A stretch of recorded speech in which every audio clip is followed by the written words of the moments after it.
Strange Flames on the International Space Station. Presented by Science at NASA. Fire, it is often said, is mankind's oldest chemistry experiment. For thousands of years, people have been mixing the oxygen-rich air of Earth with an almost endless variety of fuels to produce hot, luminous flame. There's an arc of learning about combustion that stretches from the earliest campfires of primitive humans to the most advanced automobiles racing down the superhighways of the 21st century. Engineers study burning to produce better internal combustion engines.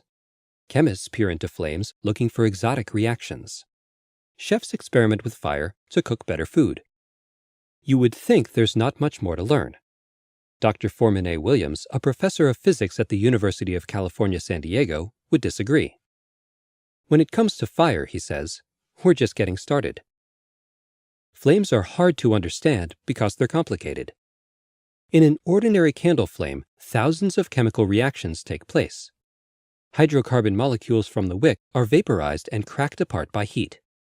They combine with oxygen to produce light, heat, carbon dioxide, and water.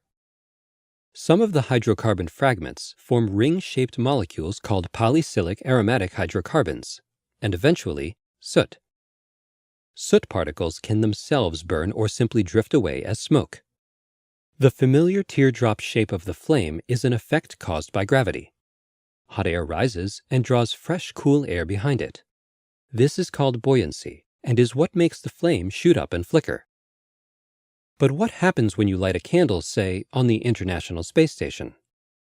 In microgravity, flames burn differently. They form little spheres, says Williams. Space station flame balls turn out to be wonderful mini-labs for combustion research. Unlike flames on Earth, which expand greedily when they need more fuel, flame balls let the oxygen come to them.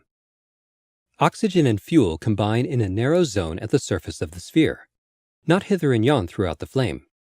It's a much simpler system.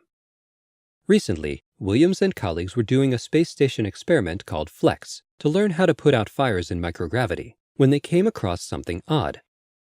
Small droplets of heptane were burning inside the FLEX combustion chamber. As planned, the flames went out. But unexpectedly, the droplets of fuel continued burning.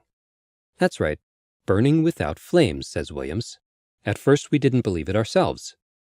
In fact, Williams believes the flames are there, just too faint to see. These are cool flames, he explains. Ordinary visible fire burns at a high temperature between 2200 and 3100 degrees Fahrenheit. Heptane flame balls on the space station started out in this hot fire regime. But as the flame balls cooled and began to go out, a different kind of burning took over. Cool flames burn at the relatively low temperature of 400 to 1000 degrees Fahrenheit, says Williams. And their chemistry is completely different. Normal flames produce soot, carbon dioxide, and water. Cool flames produce carbon monoxide and formaldehyde. Similar cool flames have been produced on Earth, but they flicker out almost immediately. On the space station, however, cool flames can burn for nearly a minute. There are practical implications of these results, notes Williams. For instance, they could lead to cleaner auto ignitions. One of the ideas that auto companies have worked on for years is HCCI, short for homogeneous charge compression ignition. In the automobile cylinder, instead of a spark, there would be a gentler, less polluting combustion process throughout the chamber. The chemistry of HCCI involves cool flame chemistry, says Williams.